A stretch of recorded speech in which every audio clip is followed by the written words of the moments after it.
The distress call. The Hope's whisper was dying. Captain Sella gripped the command console as another explosion shuddered through the bulkheads. Warning lights painted her silver-blue face in shades of crimson and amber. Behind her, 300 Velari refugees huddled in corridors designed for half that number. Children pressing against parents. Elders clutching precious belongings. All of them trusting her to deliver them to safety. She had failed them. Hull breach on Deck 7, her navigator reported, voice tight with fear. Ceiling compartments.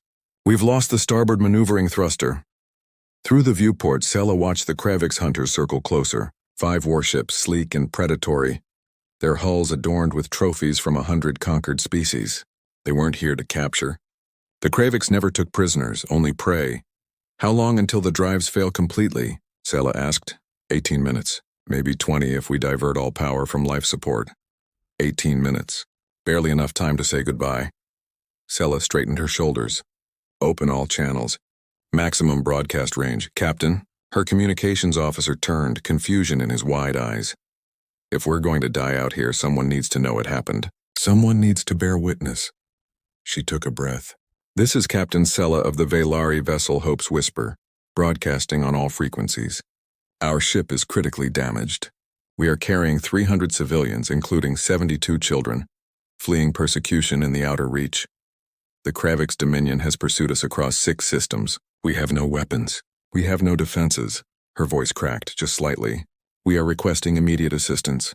If anyone can hear this, wait, please, we have children aboard, the message transmitted. It would reach nearby systems in minutes, propagate across the sector in hours.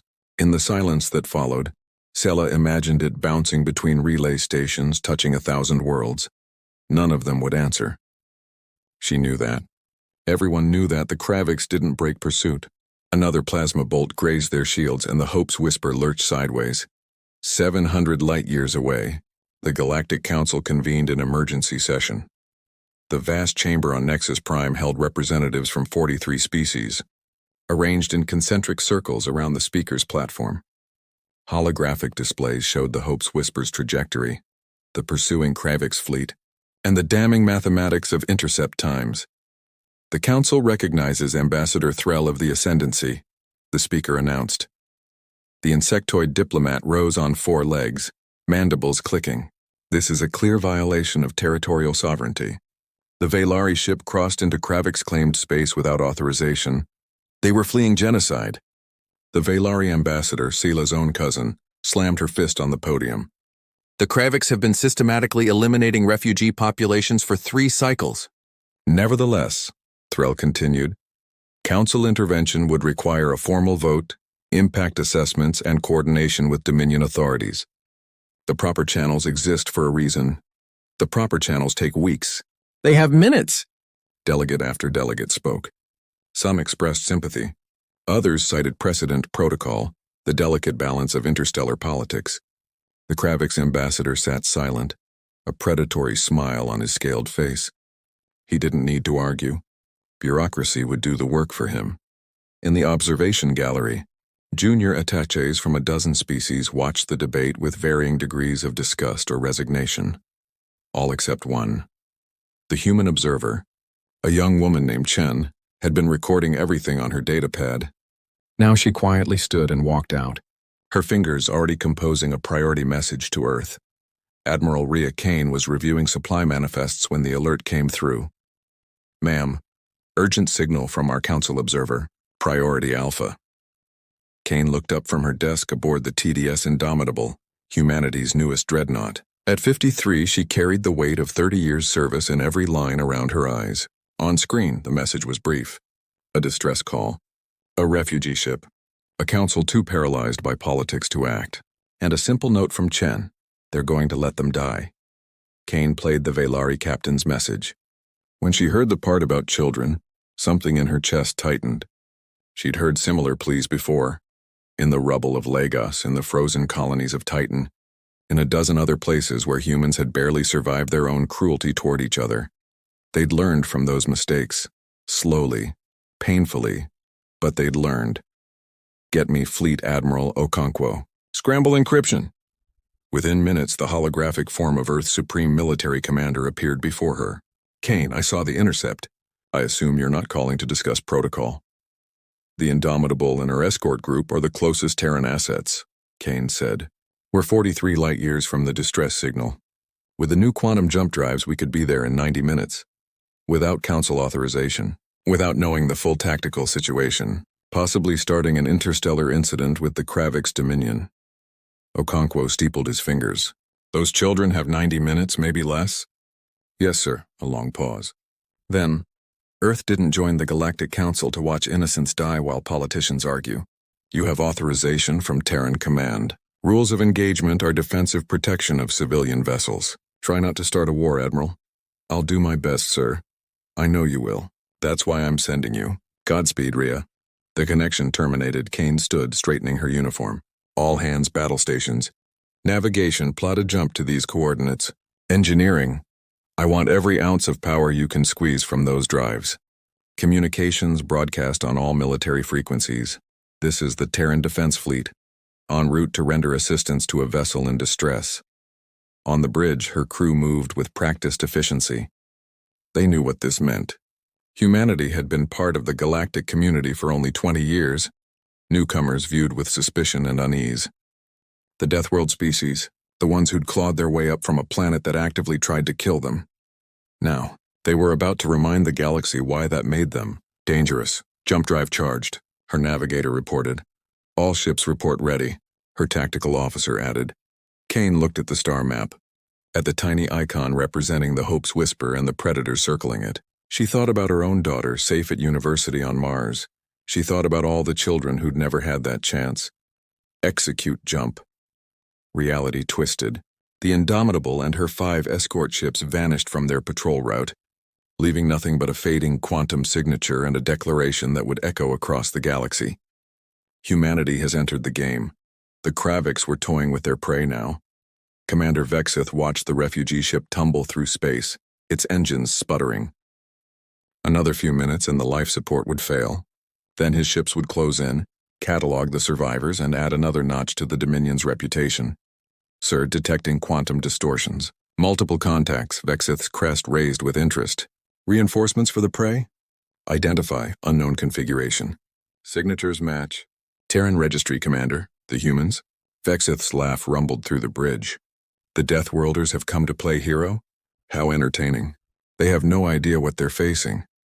6 ships materialized between the Kravix fleet and their victim, one massive dreadnought flanked by smaller but equally menacing cruisers. They moved with a precision that spoke of countless drills, forming a defensive wall in seconds. A transmission came through audio only, in heavily accented but clear Galactic Standard Kravix vessels. This is Admiral Rhea Kane of the Terran defense ship Indomitable. You are harassing an unarmed civilian vessel. Stand down immediately and withdraw to a minimum distance of 50,000 kilometers. Vexith's crew erupted in laughter. Transmit this, Vexith said, baring his fangs. Admiral Kane of Earth, you are in Dominion space without authorization. The prey ship violated our borders. This is Kravix justice. Withdraw or be destroyed. You are outnumbered and outgunned. The response came instantly. Kane's voice was calm, almost gentle. Commander, we're from Earth. Let me tell you about Earth. Our gravity is twice what most species consider survivable. Our atmosphere is partially corrosive. Our weather kills. Our wildlife evolved specifically to hunt and kill us, and we turned around and domesticated it. We've survived ice ages, supervolcanoes, asteroid impacts, and each other. We don't scare easily. A pause. And we really don't like bullies. Last chance, stand down. Vexith killed the transmission. All ships weapons free. Let's teach these primitives their place. The Kravix fleet opened fire and learned what it meant to fight Deathworlders. When Deathworlders fight, the first Kravix plasma volley screamed across the void. A wall of superheated destruction that should have vaporized the human ships. It never connected. The Terran vessels moved like they were choreographed. No, like they were alive. Reactive thrusters fired in microsecond bursts, the ships rolling and weaving through the plasma storm with a grace that shouldn't have been possible for vessels their size. Point defense systems blazed, creating a lattice of intercepting fire that shredded incoming missiles before they could arm. On the Indomitable's bridge, Admiral Kane watched the tactical display with the calm of someone who'd trained for this her entire life. Tactical, return fire. Target their weapon systems. I want them disabled, not destroyed. Not yet. Aye, ma'am, firing. The human railgun spoke. Where the Kraviks used plasma and energy weapons, humanity had taken a different path. Hypervelocity kinetic projectiles. Tungsten slugs accelerated to a fraction of light speed by electromagnetic rails. The technology was brutally simple. The physics were undeniable. Commander Vexith's flagship Devourer shuddered as 3 rounds punched through its forward shields like they weren't there. One destroyed the primary plasma cannon. Another carved through the missile bay. The third penetrated deep into the ship's infrastructure, severing power conduits and sending cascading failures through 3 decks. Impossible, Vexith roared, gripping his command throne as another impact rattled the bridge. They're primitives. They've been in space for less than a century. His weapons officer looked up from his console, crest flattened in fear. Commander, their reaction times? No organic crew should be able to maneuver like that. They must be using AI.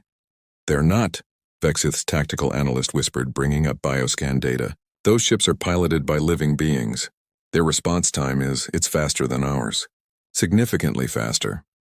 On the Indomitable, Lieutenant Sarah Chen pulled her fighter into an inverted barrel roll that would have liquefied most galactic species. The 3.2G maneuver felt comfortable, natural.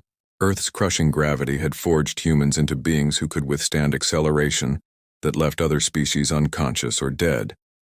Raptor 7, you've got 2 bandits on your 6, her wingman called. Copy that. Braking left. Chen slammed the stick over, her vision tunneling slightly as the G-forces spiked. Her fighter twisted through a turn radius that made the Kravik's interceptors look like cargo haulers. She came around behind them, targeting systems locking. Fox 2, her missiles tracked and struck. 2 more Kravik's fighters became expanding clouds of debris. The battle was 3 minutes old, and the Kraviks were already losing.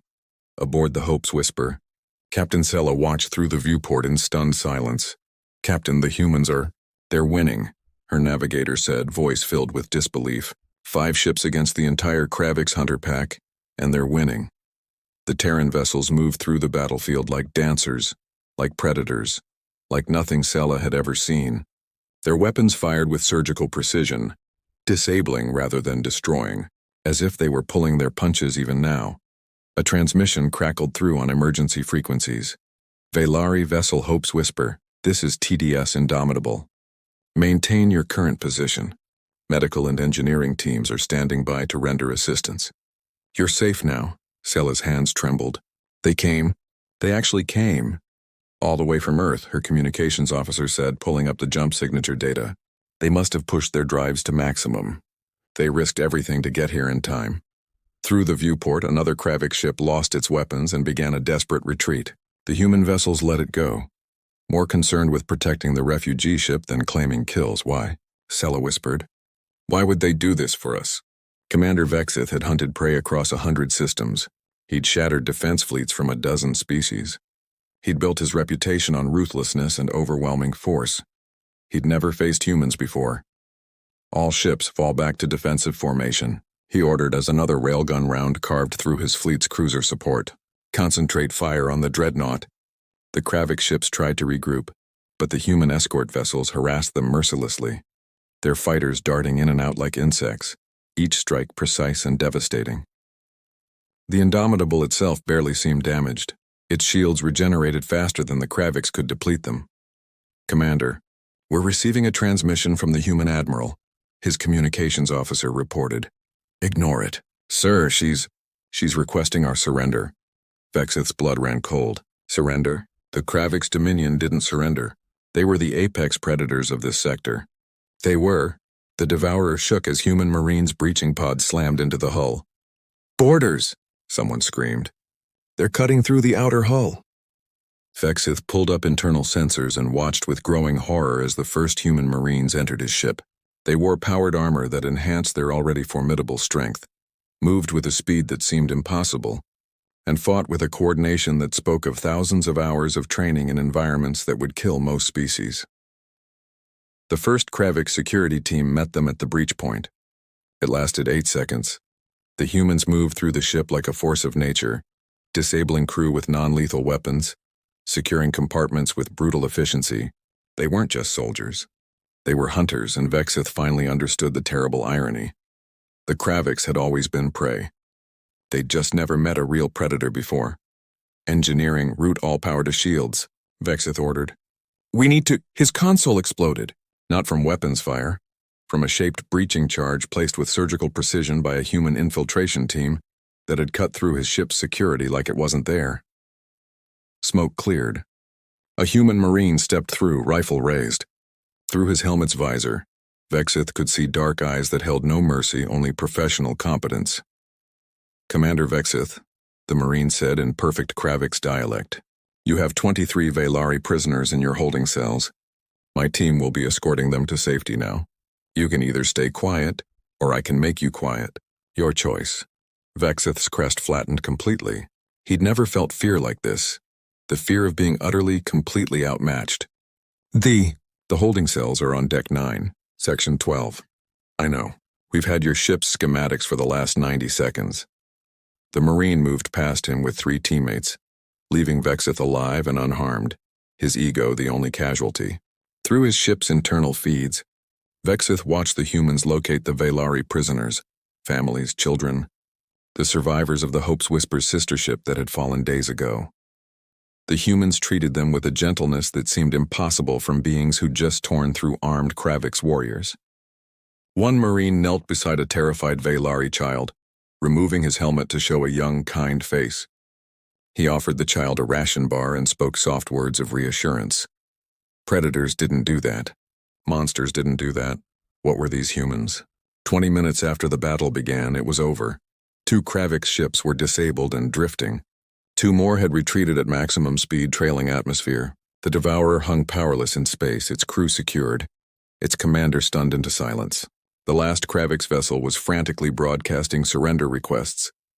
Admiral Kane stood on her bridge and surveyed the tactical situation with quiet satisfaction. Casualties? Minimal, ma'am. 2 crew injuries, both non-critical. No fatalities. The Kraviks took significantly more damage, but we've received no reports of enemy deaths either. Good. Launch medical shuttles to assist with their wounded. Coordinate with their medical staff. Her first officer looked up in surprise. Ma'am, they were trying to kill us 5 minutes ago, and now they're not.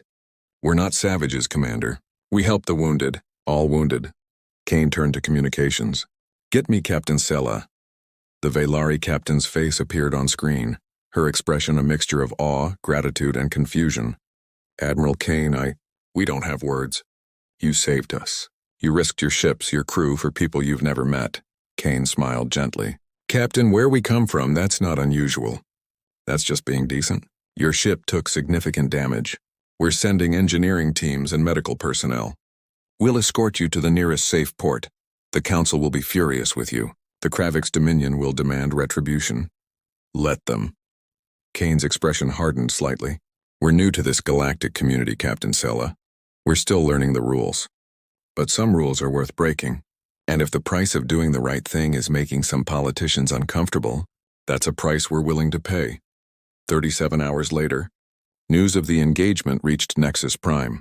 The Galactic Council chamber erupted in chaos. Some species demanded sanctions against humanity. Others quietly expressed admiration. The Kravik's ambassador stormed out, humiliated that a single human fleet had dismantled 5 of their best hunters. The Velari ambassador stood and requested the floor. When the speaker granted it, she played a message, a recording from Captain Sella, standing on the bridge of her repaired ship, surrounded by her rescued crew and the 23 prisoners freed from Kravik's captivity. The Galactic Council had 47 minutes to help us, Sella said on the recording. 47 minutes to debate and deliberate and decide whether our lives were worth the political inconvenience. In that time, they chose to do nothing. The humans had 90 minutes of travel time and made their decision in less than 5. They risked everything for strangers. They fought not for territory or resources or political advantage, but because it was the right thing to do. She paused. The Council teaches us that civilization is built on law, on order, on carefully balanced agreements between species. But I learned something yesterday. I learned that civilization is also built on courage, on compassion, on the willingness to act when others won't. The humans didn't ask permission to save us. They didn't wait for authorization. They heard our cry for help and they answered. The recording ended. The chamber fell silent. In the observation gallery, the human attaché Chen allowed herself a small smile. Aboard the Indomitable, Admiral Kane was composing her after-action report when a priority transmission arrived from Earth. Fleet Admiral Okonkwo's face appeared, and he was smiling. "Rhea, you've started quite the controversy." "I'm aware, sir. Should I begin preparing my defense for the court-martial?" Okonkwo laughed. "Court-martial? The Security Council just gave you a commendation. The Secretary-General is calling you a hero. And you should see the social media feeds. Humans across every colony are celebrating. You did exactly what we hoped our military would do, protect the innocent regardless of the politics." Kane felt a weight lift from her shoulders. "Thank you, sir. Don't thank me yet. The Kravix have formally lodged a complaint. The Council is demanding an inquiry. This is far from over. What would you like me to do, sir?" "Exactly what you've been doing. Head high, conscience clear. We're scheduling a formal address to the Council. You'll testify about the engagement. Show them that humanity doesn't apologize for having a spine." Okonkwo leaned forward. "The galaxy is watching, Rhea. They've watched us for 20 years, wondering what kind of species we are. You just showed them. We're the kind who answer the call." The transmission ended and Kane returned to her viewport, looking out at the Hope's Whisper traveling alongside her fleet, safe and whole. In 72 hours, they'd reach Haven Station. The refugees would have a new start. Behind her, her communications officer spoke up. "Admiral, we're receiving multiple distress signals. 7 more refugee ships requesting assistance. They're all specifically asking for Terran vessels." Kane turned from the viewport, a small smile playing at her lips. The galaxy had sent out 100 desperate calls for help, and for too long those calls had gone unanswered. Not anymore. "Plot intercept courses," she said quietly. "Let's show them what humanity's really about." All ahead full. The Indomitable and her fleet turned toward the stars, toward the next cry for help, toward a galaxy that was slowly learning a new truth. When all others turned away, when politics silenced compassion, when the rules said to do nothing, humanity would always answer. Because they'd learned on a Deathworld where survival meant helping each other, where strength meant protecting the weak, where civilization meant choosing courage over comfort. The Galactic Council could debate all they wanted. Humanity had already chosen.